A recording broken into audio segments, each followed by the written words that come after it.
You are listening to the audio production of The Good Mess, Finding Beauty in Imperfect Moments by Debbie Morris and Elaine Fisher, published by Gateway Publishing. This book is read by Rebekkah Ross. To Elaine, I am so proud of the woman you have become, and I love the relationship we have. You know I was hesitant about writing this devotional, but you can talk me into anything, and I'm so glad you did. To Mom, my best friend, I am so honored to have this friendship, and my heart is to always steward it well. What a gift to write this book together. You are my hero, and I want to be like you when I grow up. Introduction. There's a story in the Bible we are drawn to, but it may not be for the reasons you think. It's a story about a woman named Hannah. When we first meet her, she's desperate and distraught and crying out to God for a baby. You see, in her time, children represented significance, value, importance, legacy, and stability. It was a social, financial, and familial expectation. Yet, Hannah did not have any children.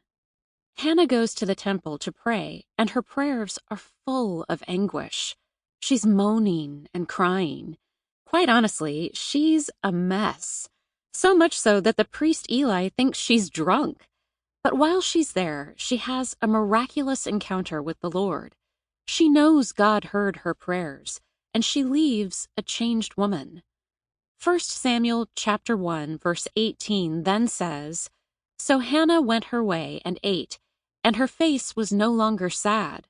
Other Bible versions use the word countenance here instead of face. The Message translation goes as far to say, "Then she ate heartily, her face radiant." Hannah's face changed, her attitude changed, her appetite changed. Everything about her changed. But why? She didn't leave the temple pregnant. She didn't even leave the temple with a concrete answer to her prayer. Her external circumstances weren't altered one bit. Hannah changed because she had an encounter with the Lord in the middle of her mess. The miracle she had been praying for hadn't happened yet, but another miracle occurred. Hannah was lifted out of her despair.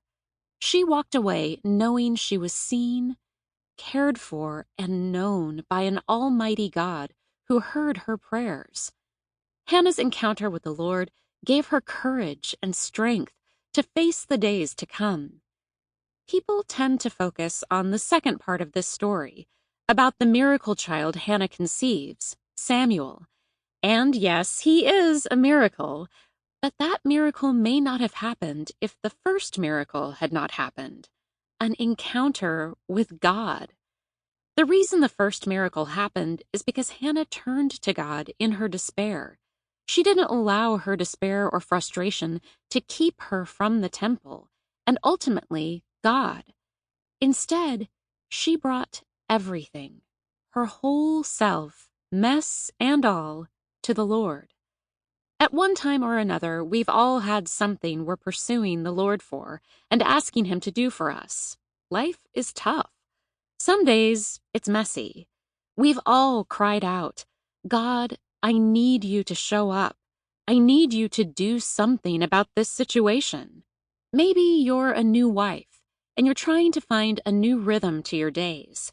Perhaps you're a mom with multiple kids, and you're just trying to find time to shower. Maybe you're lonely and having trouble finding godly friends. Maybe you're an empty nester, and while you've looked forward to this moment, now that it's here, you're not sure what to do with yourself. Or maybe you're taking care of an aging parent or a sick spouse right now, and life is just difficult. Whatever it is, God sees you. And we know that no matter what you're worried about, what clutter you're trying to muddle through, or what you're carrying, at the end of the day, what you really need is an encounter with a gracious and loving God. Our guess is, in picking up this book, you are at least open to bringing your mess to the Lord. And what we know from personal experience Sample complete. Ready to continue?